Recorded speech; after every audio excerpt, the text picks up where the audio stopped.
আজ আমি বিজ্ঞানের প্রমাণ হিসেবে তুলে ধরব কীভাবে অন্যের মনের কথা জানতে পারবেন। আর এটা একেবারে সত্য যে মানুষ চাইলেই অন্যের মনের কথা বুঝতে পারবে, যাকে মাইন্ড রিডার বলা হয়। তো চলো শুরু করা যাক। হিপনোটাইজ হলো এমন একটা পাওয়ারফুল টেকনিক যার দ্বারা অন্য কাউকে কন্ট্রোল করা যায়। আর এটা হচ্ছে সেই হিপনোটাইজ। টেলিকাইনেসিস হলো এমন একটা সুপার পাওয়ার যা মানুষের মস্তিষ্কের মধ্যে থাকে। এটা খুবই পাওয়ারফুল, যে কোনো বস্তুকে মাইন্ড দ্বারা কন্ট্রোল করা হয়। এটাকে বলা হয় টেলিকাইনেসিস। টেলিপ্যাথি এটাও আমাদের মাইন্ডের এক সুপার পাওয়ার, যার সাহায্যে আপনি খুব সহজেই অন্যের মনের কথা জানতে পারবেন।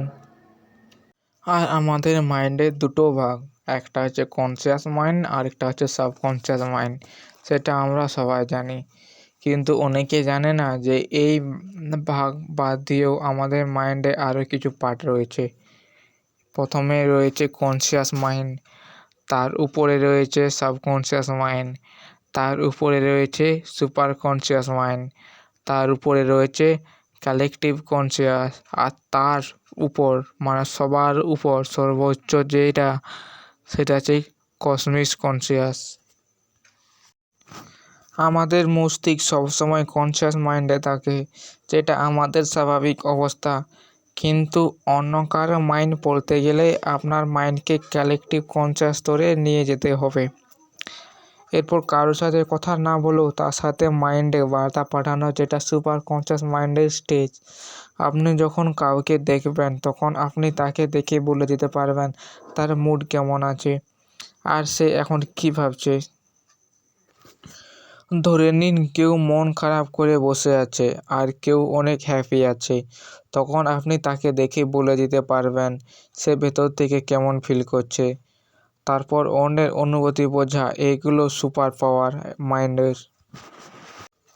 আর আপনি যদি জানতে চান যে সামনের ব্যক্তি কী ভাবছে, তাহলে আপনার মাইন্ডকে কালেকটিভ কনসিয়াস লেভেলে নিয়ে যেতে হবে। এবার প্রশ্ন হলো কালেকটিভে কীভাবে নিয়ে যাবে। এটার উত্তর জিরো থট, অর্থাৎ আপনার ব্রেনকে খালি করতে হবে, কোনো কিছু ভাবা চলবে না।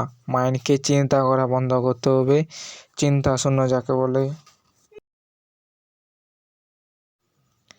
এটার জন্য আপনার মাইন্ডকে সবার প্রথম রিল্যাক্স করতে হবে।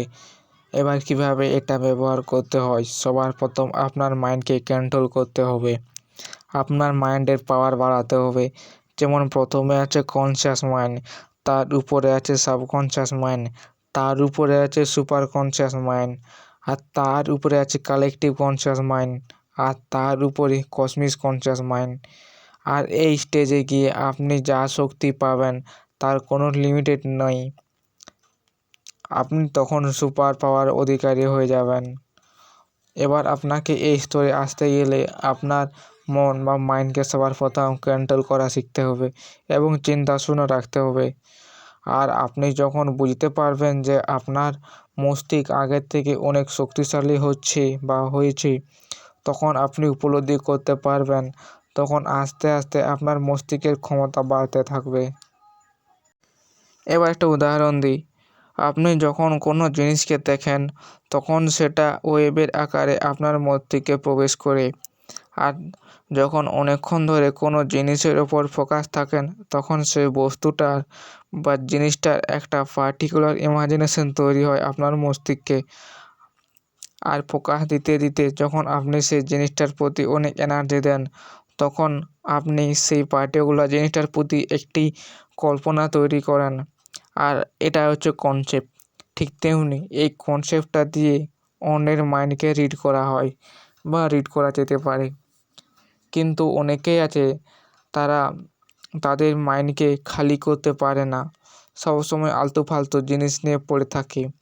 আমি পরে ভিডিও বানাবো কীভাবে মাইন্ডে ফালতু চিন্তাভাবনা কমানো যায়।